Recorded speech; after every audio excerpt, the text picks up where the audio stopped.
नमस्कार, बहुत स्वागत है आपका। मैं हूं रीनू। दिल्ली से इस वक्त की बड़ी खबर, जहां क्वारंटाइन किए गए लोग सेंटर से भागे। चांद नगर के स्कूल में क्वारंटाइन थे सभी लोग। क्वारंटाइन लोगों के भागने से इलाके में दहशत। सर्वोदय कन्या विद्यालय में थे सभी लोग क्वारंटाइन। आपको बता दें कि लोग भागे हैं, जिसके चलते लोगों में दहशत है। ये देखिए आप तस्वीरें, जहां पर स्कूल में लोगों को क्वारंटाइन किया गया था। दिल्ली से इस वक्त की ये बड़ी खबर है। क्वारंटाइन किए गए लोग सेंटर से भागे। और अधिक जानकारी के साथ संवाददाता शंकर जुड़ गए हैं। शंकर, तस्वीरों में हम देख तो रहे हैं, कहां के ये लोग हैं जिन्हें क्वारंटाइन किया गया था स्कूलों में और ये भाग गए हैं, और क्या कारण है भागने के? देखिए, ये एक स्कूल में बनाया गया क्वारंटाइन सेंटर था और ये जो है वेस्ट दिल्ली का इलाका है। वेस्ट दिल्ली में जो तिलक नगर इलाका है वकायदा वहाँ का ये मामला है। और वहाँ पर कई जो मजदूर हैं, मजदूरों को वहाँ पर रखा था, जिसका जिन लोगों का बकायदा मेडिकल टेस्ट हो रहा था। लेकिन उस वक्त में किसी का कोई भी रिपोर्ट नहीं आया था, लेकिन उसको उन मजदूरों को वहाँ पर रखा गया था, उस क्वारंटाइन सेंटर में रखा गया था। और इस मामले पर जब तक मेडिकल जांच नहीं हो जाती है, मेडिकल जांच के बाद उसकी रिपोर्ट नहीं आ जाती है, तब तक उसको बाहर जाने की इजाजत नहीं थी। लेकिन यहाँ से कई मजदूर ये बाउंड्री दीवार वहां से क्रॉस करके हुए भागने में कामयाब हुए। लेकिन इस मामले की गंभीरता को देखते हुए तुरंत इस मामले की जानकारी स्थानीय पुलिस को दी गई और पुलिस वहां पर पहुंच करके वहां पर कई मजदूरों को जो वहां से फरार हुए थे उनको पकड़ लिया गया है। और इस मामले की नजाकत को देखते हुए FIR रजिस्टर किया गया है, जिसमें कई लोगों के खिलाफ, कई अज्ञात लोगों के खिलाफ मामला दर्ज किया गया है। और इस मामले की तफ्तीश जो है आगे की जा रही है कि आखिर किस तरह से इस क्वारंटाइन सेंटर से इतने जो लोग हैं वहां से फरार हुए और किस तरह से वहां से बकायदा एक साजिश रची गई। हालांकि जिस वक्त में ये जानकारी मिली उसके बाद उस इलाके में काफी दहशत है। लेकिन पुलिस इस बात को लेकर आश्वस्त कर रही है कि अभी आप लोगों को परेशान होने की कोई आवश्यकता नहीं है, क्योंकि इन लोगों में से अभी उन लोगों की अभी कोई भी पॉजिटिव रिपोर्ट नहीं आई है। तो वहां पर उन लोगों को जिस तरह से बकायदा रखा गया था, उन अप्रवासी मजदूरों को रखा गया था। तो इस मामले की गंभीरता को देखते हुए पुलिस आगे की इन्वेस्टिगेशन कर रही है और तिलक नगर थाना इलाके में इस मामले को दर्ज कर लिया गया है। हालांकि अभी भी जो अंदर में रह रहे हैं प्रवासी मजदूर हैं, जो लोग हैं बकायदा, उनको इस मामले की जानकारी दी जा रही है कि कोई भी इस तरह की जो कानून का उल्लंघन ना करे और उन लोगों को फिलहाल रख करके आगे की तफ्तीश की जा रही है। चलिए, बिल्कुल बिल्कुल शंकर, बहुत बहुत शुक्रिया तमाम जानकारी के लिए। तो लोग भागे हैं, कोशिश की जा रही है बस समझाइश की भी। तो वहीं रायपुर से एक और अहम खबर है। 2 मंत्रियों के विभाग की समीक्षा बैठक हुई है। सीएम भूपेश बघेल ने ये बैठक ली है, उनकी अध्यक्षता में बैठक हुई। राजस्व एवं आपदा प्रबंधन और नगरीय प्रशासन की समीक्षा बैठक। भाटा गांव से लेकर कुम्हारी तक बनेगा खारून एक्सप्रेसवे। सीएम ने सर्वे कर प्रस्ताव तैयार करने के निर्देश दे दिए हैं। रायपुर नगरीय क्षेत्र में शहरी गौठान का निर्माण होगा। नगरीय क्षेत्रों को मवेशी मुक्त करने का चलेगा अभियान। राजधानी रायपुर से इस अभियान की शुरुआत की जाएगी। भिलाई नगर निगम को साडा से मिली जमीन की नीलामी होगी। रजिस्ट्री में तेजी लाने के उपाय करने के निर्देश। आवासीय मकानों के पंजीयन शुल्क में 2% की छूट जारी रहेगी।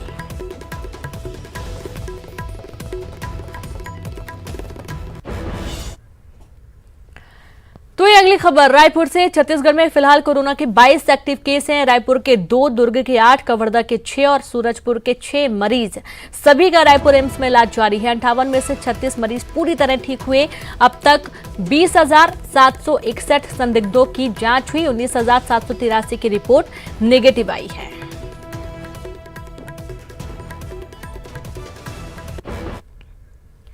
तो राजधानी के अमानका इलाके में एक युवक के कोरोना पॉजिटिव आने के बाद जिला प्रशासन ने आसपास के इलाके को कंटेनमेंट जोन घोषित कर दिया है।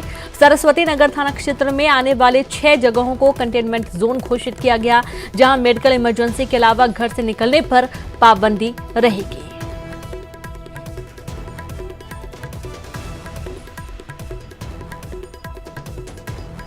में कोरोना पॉजिटिव मरीज मिलने के बाद यहां के 6 इलाकों को कंटेनमेंट जोन घोषित कर दिया गया है, जहां से लोगों के बाहर निकलने पर पाबंदी रहेगी। ये पूरा इलाका सरस्वती नगर थाने के अंतर्गत आता है और यहां के 6 जगहों को कंटेनमेंट जो जोन है ये घोषित किया गया है। जिला प्रशासन द्वारा ये पूरा आदेश जारी किया गया है और जिस तरह से आपको बता दें कि इसके लिए पूरी तरह से पाबंदी लगाई गई है। और इस जोन में जिस तरह से ये बताया जा रहा है कि मेडिकल इमरजेंसी के अलावा लोगों के घर से निकलने पर पाबंदी रहेगी। और इलाके में पुलिस की व्यवस्था जो है वो भी चौकस कर दी गई है। मेडिकल इमरजेंसी के अलावा कोई भी व्यक्ति घर से बाहर नहीं निकल सकता। और यहाँ के 6 इलाके हैं, डूमर तराई का इलाका है, इसके अलावा जो पंडित दीनदयाल ऑडिटोरियम का गेट है, इसके साथ ही साथ पंडित रविशंकर शुक्ल यूनिवर्सिटी का जो गेट है, ये भी इसी जोन के अंतर्गत रखा गया है। और जिस तरह से ये नया केस रायपुर में मिला है, उसके बाद से जिस तरह से ये पुलिस प्रशासन की तैयारी चल रही है और साथ ही साथ पूरे इलाके को सैनिटाइज भी किया गया है। और साथ ही ये जानने की भी कोशिश की जा रही है कि आखिर युवक किन लोगों के संपर्क में था, उसे ये संक्रमण कैसे हुआ, और साथ ही साथ आसपास के लोगों का भी टेस्ट कराने की जो नसीहत यहां पर दी गई है और स्वास्थ्य विभाग की टीम भी इसके लिए मुस्तैद की गई है। कैमरा पर्सन राजेंद्र सिंह चौधरी के साथ देवव्रत भगत, न्यूज 18 रायपुर। तो सूरजपुर जिले में कोरोना पॉजिटिव मरीज मिलने के बाद से जिला प्रशासन अलर्ट है और ऐसे में तीसरे चरण के लॉकडाउन में जिले के मजदूरों की घर वापसी होना है। जिले के लगभग 450 मजदूरों को लाने की तैयारी चल रही है, जिनके लिए जिले में 8 क्वारंटाइन सेंटर बनाए जा रहे हैं। जिले में कोरोना पॉजिटिव मिलने के बाद से ही लोगों में दहशत का माहौल। ऐसे में जिले के अलग अलग जगहों के लोग क्वारंटाइन सेंटरों को अपने अपने क्षेत्रों से दूर बनाने की मांग कर रहे हैं।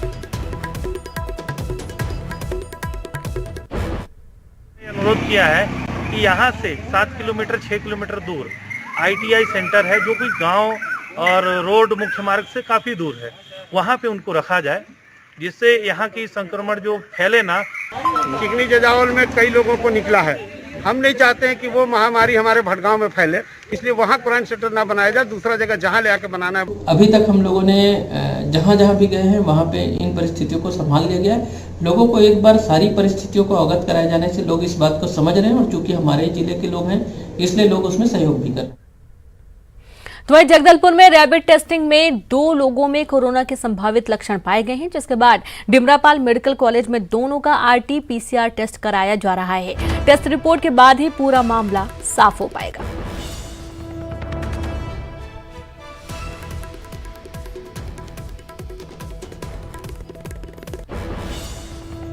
और खबर रायपुर से, कोटा से आए बच्चों की घर वापसी घर पर रहकर पूरा करना होगा क्वारंटाइन के 14 दिन। बच्चों के पालक को देना होगा शपथ पत्र। सभी बच्चों के स्वस्थ होने पर लिया गया वापसी का निर्णय। घर लौटने से बच्चों में खुशी का माहौल बना हुआ है। बिलासपुर जिले के बच्चों को यहाँ पे प्रयास स्कूल में क्वारंटाइन करने के लिए रखा गया था, जो कि कोटा से आए हुए सभी छात्र हैं। आज ये रवाना हो रहे हैं, इनको जो है बिलासपुर के लिए रवाना किया जा रहा है। ये प्रयास स्कूल के बाहर जो है पूरे गाड़ियां खड़ी हुई है, बसें खड़ी हुई है, जहाँ पे उनको पहले उनका सामान रखा गया है। अब उसके बाद फिर जो है सामान के बाद अब बच्चों को जो है बसों में बैठाकर रवाना किया जाएगा। हफ्ते भर से यहाँ पे थे, किस तरीके से घर जा रहे हैं, अच्छा लग रहा है जी, बहुत अच्छा लग रहा है। घर जा रहे हैं फाइनली, कोटा में इतने दिन रहने के बाद जब घर जाने मिल रहा है तो बहुत अच्छा लग रहा है। खुशी है घर जाने की बहुत ज्यादा। वहाँ पे भी घर में भी सावधानी बरतने के लिए कहा गया है, तो उनका पालन करेंगे। हाँ, मतलब बहुत अच्छे से हमको रखा गया है और सावधानी बरतने के लिए कहा गया है। ये बच्चे जो है यहाँ से रवाना होंगे, सभी को बसों में बैठाया जा रहा है और उसके बाद फिर ये अपने घर पहुंचेंगे बिलासपुर, और वहां से फिर बच्चों को उनके परिजन अपने साथ लेकर जाएंगे और उनको आगे 14 दिनों तक क्वारंटाइन रखने के लिए कहा गया है। कैमरामैन धर्मचंद साहू के साथ राघवेंद्र साहू, न्यूज 18 छत्तीसगढ़, रायपुर। तो वहीं सुकमा से खबर, जहां 1 लाख का इनामी स्थायी वारंटी नक्सली गिरफ्तार हुआ है। जिला बल और CRPF को मिली सफलता। केरलापाल के पास मंझीपारा में इसे गिरफ्तार किया गया। ID ब्लास्ट करने और फायरिंग करने के आरोप इस पर लगे थे और एक बड़ी सफलता कह सकते हैं, बड़ी कामयाबी कह सकते हैं CRPF को मिली है, जिसने केरलापाल के पास से मंझीपारा में एक नक्सली को गिरफ्तार किया है। और आपको बता दें कि ये 1 लाख रुपए का इनामी स्थायी वारंटी नक्सली है, जिसे गिरफ्तार किया गया है।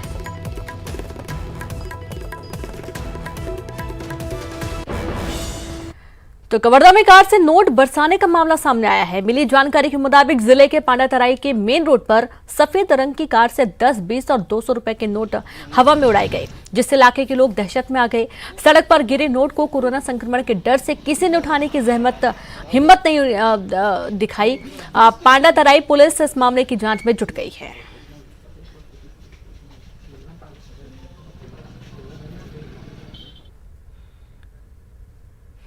तो वहीं जगदलपुर में शराब के नाम पर ऑनलाइन ठगी का मामला सामने आया है। ऑनलाइन ठगों द्वारा वाइन शॉप जगदलपुर के नाम फेसबुक पेज बनाकर ठगी करने का मामला सामने आया है और इसके बाद जिले की पुलिस ने ऐसे ग्रुपों के खिलाफ कार्रवाई करना शुरू कर दिया है।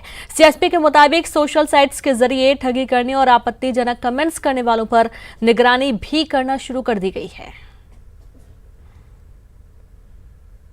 जो भी साइट पर ये जो डाला जा रहा है ये फेक न्यूज़ है और इस संबंध में और जानकारी प्राप्त की गई है तो बिलासपुर में आईटी एक्ट के तो ये राजनांदगांव में डोंगरगढ़ ब्लॉक के ग्राम बेलगांव में डायल 112 वाहन में शराब को लेकर विवाद हो गया। दरअसल शराब दुकान बंद कराने आए भाजपा कार्यकर्ताओं का आरोप है कि उन्होंने एक कोटवार को डायल 112 गाड़ी में शराब रखते देखा है। कोटवार ने डायल 112 में तैनात जवान के कहने से उसमें शराब रखने की बात कही। शिकायत के बाद डोंगरगढ़ थाना प्रभारी ने जांच के बाद कार्रवाई की बात कही।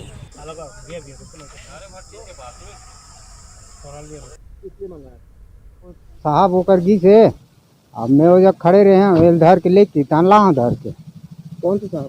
वो ई कर हावे ना जी, तो नाम तो होकर मालूम नहीं। पुलिस वाले? हाँ पुलिस है। 7-8 पौवा जो अभी ड्यूटी में जो चल रहे थे वो कर्मचारी ड्यूटी पे उतरने हैं, उनका कहना है कि हमने अपने घर के लिए अपने पीने के लिए जा रहे थे, ऐसा बता रहे हैं। अगर क्षमता से अधिक होगा तो हम इसके ऊपर जो 21 की कार्रवाई बनती है वो करेंगे। रवि अग्रवाल जी ने पुलिस अधीक्षक को सीधे नोटिस में लाया है। हम चाहेंगे कि जो लीगल कार्रवाई हो सकती है वो। ब्रेक के बाद एक बार फिर से आप सभी का स्वागत है।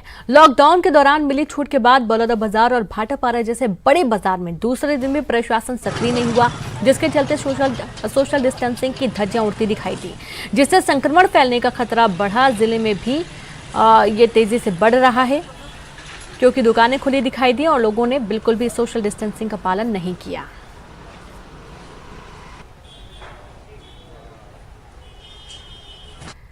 तो राजधानी रायपुर में पीलिया के मरीज तेजी से बढ़ रहे हैं। पीलिया के मरीजों की तादाद 700 के पार पहुंच गई है और अब तक 719 मरीजों में पीलिया की पुष्टि हो चुकी है। बता दें कि रायपुर में एक दिन में 24 नए मरीज मिले हैं, जबकि 2700 से ज्यादा संदिग्ध मरीज हैं। वहीं पीलिया से अब तक 2 लोगों की मौत हो चुकी है। रायपुर में पीलिया के मरीज लगातार बढ़ रहे हैं और 700 के ऊपर आंकड़ा पहुंच गया है। करीबन 719 पीलिया के जो मरीज हैं वो हो गए हैं और उसके साथ ही 2 लोगों की मौत हो चुकी है। एक दिन में ही 24 नए मामले कल मिले हैं और यही वजह है कि पीलिया पर कंट्रोल करना काफी मुश्किल हो रहा है और जगह जगह जरूर पाइपलाइन बदली गई, लेकिन उसके बाद भी जो प्रभावित इलाके हैं वहां पर अगर हम बात करें तो पीलिया को लेकर जो है वो जरूर कहा जा रहा है कि पाइपलाइन बदली जा रही है, क्लोरीन की टेबलेट्स बांटी जा रही है, लेकिन कंट्रोल जो है वो नहीं हो रहा है और कहीं ना कहीं ये जो बढ़ते हुए आंकड़े हैं वो मुश्किल खड़ी कर सकते हैं, क्योंकि पुराने जिन इलाकों में पाइपलाइन बदली जा रही है उसके अलावा जो नए इलाके हैं वहां पर भी मरीज लगातार सामने आ रहे हैं। और पीने का जो पानी है, कई बार ये देखा गया है कि पुरानी जो पाइपलाइंस है वो पूरी नालियों के बीच से गुजर रही है और नालियों का जो पानी है वो लोगों के घरों तक पहुंच रहा है। उसी के चलते जो दूषित पानी पहुंच रहा है उसके चलते जो है वो पीलिया के जो मरीज हैं वो लगातार बढ़ रहे हैं। तो जाहिर तौर पर कहीं ना कहीं अगर इस पूरे मसले को लेकर बहुत ज्यादा सतर्कता नहीं बरती गई तो दिक्कतें काफी बढ़ सकती है। कैमरा पर्सन राजेंद्र के साथ ममता लांजेवाल, न्यूज 18 छत्तीसगढ़, रायपुर। तो रायपुर में लॉकडाउन के चलते पिछले 2 महीने से बंद शास्त्री मार्केट को खोलने की सब्जी विक्रेताओं ने मांग की है। सभी ने महापौर से दोबारा दुकान खोलने की मांग की है। लॉकडाउन के चलते भीड़भाड़ से बचने के लिए शास्त्री बाजार से सब्जी मार्केट को अलग अलग जगह शिफ्ट कर दिया गया है, जिससे यहां दुकान लगाने वालों को परेशानी हो रही है।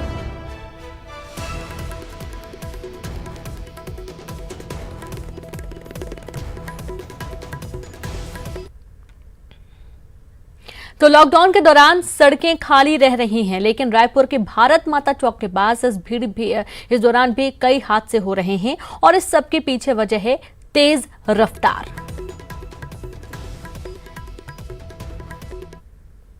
सड़कें खाली मिल रही है और इस वजह से लोग बेतहाशा स्पीड में चल रहे हैं और ये भारत माता चौक है शंकर नगर के पास में, जहां पे 2 दिन पहले भी एक दुर्घटना हुई थी, जहां एक बाइक सवार को एक कार चालक ने ठोकर मार दी थी।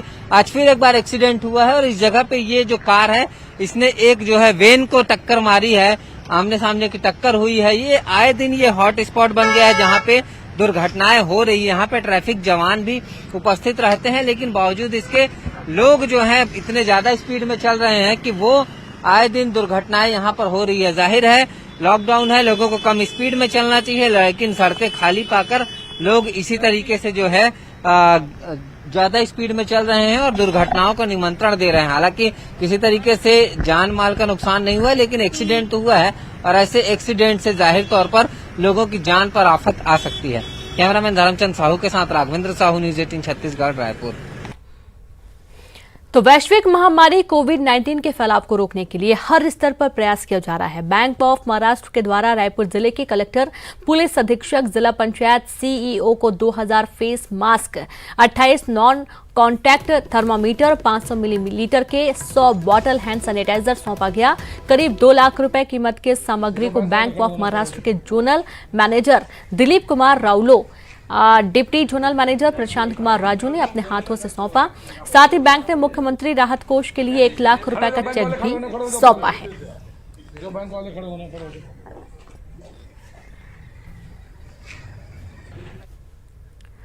तो छत्तीसगढ़ सरकार को यूं ही किसान, गरीब और मजदूर वर्गों के शुभ चिंतक नहीं कहा जाता। प्रदेश के मुख्यमंत्री भूपेश बघेल जरूरतमंदों का ख्याल तो रखते ही हैं, साथ ही साथ दुख की घड़ी में उनकी सरकार हर संभव मदद भी करती है।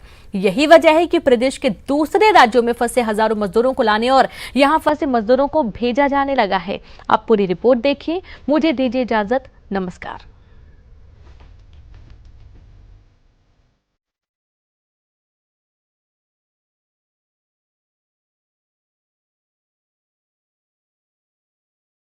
वैश्विक महामारी कोरोना से जंग में प्रदेश के मुख्यमंत्री भूपेश बघेल मजदूरों के साथ हैं। प्रदेश सरकार को श्रमवीरों की चिंता है। यही वजह है कि छत्तीसगढ़ में फंसे अन्य राज्यों के मजदूरों को उनके राज्य भेजा जा रहा है। वहीं छत्तीसगढ़ के मजदूर जो दूसरे राज्यों में फंसे हैं, उन्हें लाने और उनके स्वास्थ्य परीक्षण की भी पूरी तैयारी की गई है। छत्तीसगढ़ के भाई बहनों को जय जोहार, नमस्कार।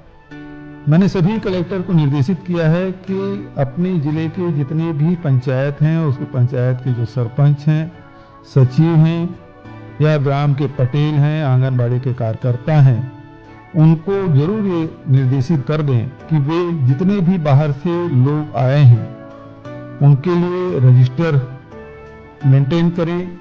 जो लोग आ रहे हैं, जा रहे हैं, उनका नाम दर्ज कराएं। कितने मजदूरों को मिलेगा लाभ? कौन कौन से जिले के हैं मजदूर? छत्तीसगढ़ सरकार की पहल के बाद 1,08,315 मजदूरों की घर वापसी होगी। 21 राज्य और 4 केंद्र शासित प्रदेशों से राज्य सरकार ने किया है समन्वय स्थापित।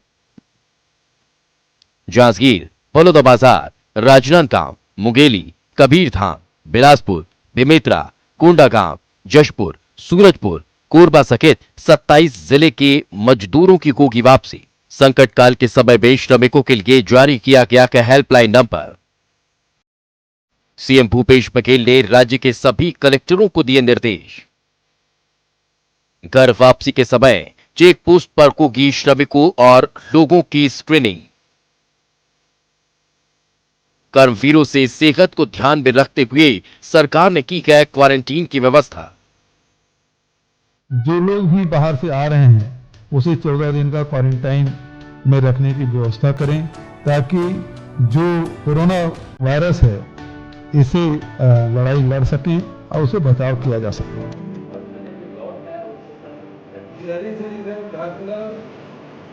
प्रदेश के 28 जिलों में श्रमिकों के पंजीयन, स्क्रीनिंग, क्वारंटीन की होगी समुचित व्यवस्था। कोविड-19 के संक्रमण को रोकने के लिए राज्य सरकार ने हर तरह के प्रयास किए हैं। मुख्यमंत्री भूपेश बघेल जिस तरह से मजदूरों की चिंता कर उनकी घर वापसी और यही फंसे लोगों और मजदूरों को उनके राज्य भेजने की दिशा में काम कर रहे हैं, वो तारीफ काबिल है। Bureau report, news 18।